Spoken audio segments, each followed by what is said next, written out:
So the first step to learning pull-up is the dead hang. It is in the name. It's a very passive position except for your grip. Your biceps are beside your ears and you're just hanging. I'm a little more active just so the microphone can pick up my voice, but generally you'd want to be a little more relaxed. I'd work up to about 30 seconds here, and that ensures that you have the grip strength to then work on the more advanced exercises, like the scapula pull-up, which is the same setup as a dead hang, but you just pull your shoulders away from your ears. So that looks like this. Notice that my arms are staying relatively straight as I do that pulling motion. So I'm not trying to pull myself up towards the bar. I'm really just trying to get my shoulder blades moving away from my ears and then let them settle back in to that dead hang position. This is the first step in the pull-up. I think a lot of people cut this part out when they're working on their pull-ups, but if you're trying to go for something more functional and with some more mobility in mind, having that full range of motion starting from that full dead hang is really going to come in handy, especially when we get into the more monkey bar type of movements. So the next thing you can do as you're working towards that pull-up is get something a bit lower, either a barbell on a squat rack or gym rings at this height, and you can start working on some rows.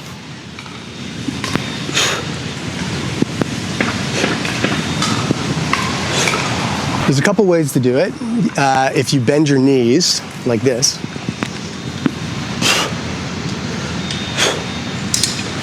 it's a little bit easier. As you get more comfortable with the movement, as you get stronger, you can then outstretch your legs.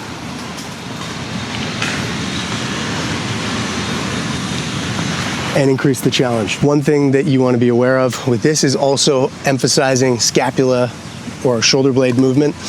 You want to pinch your shoulder blades together as you pull towards the gym rings or the bar, and then let them come apart as your arms fully straighten. This is going to just ensure better shoulder health overall, but again, we're emphasizing that full range of motion that we want in order to build the pulling strength and just overall well-rounded strength through a full range of motion. So from there, you can start to work on pull-up negatives, and that is where you start at the top of the movement and slowly lower yourself back down to that dead hang.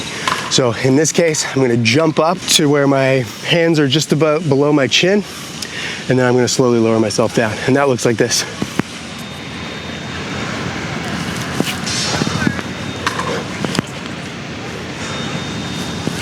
If you have trouble just holding yourself in position at the top, then you can just start working on that. So like a 3 to 5 second hold, just to make sure that you can really stable in that position, will help when you then start to lower yourself. As controlled as possible, just back to the dead hang position. Now you want to be as controlled as possible, but if you can't fully, if you kind of speed up towards the bottom, that's fine.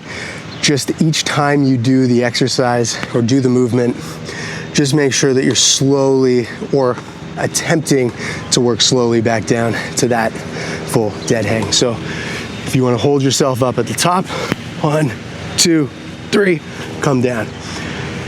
1, 2, 3, come down.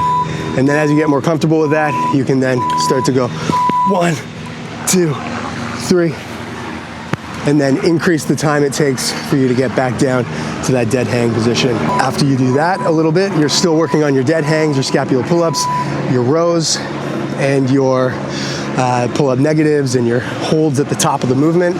Then you can start trying to put it all together and work towards a full pull-up.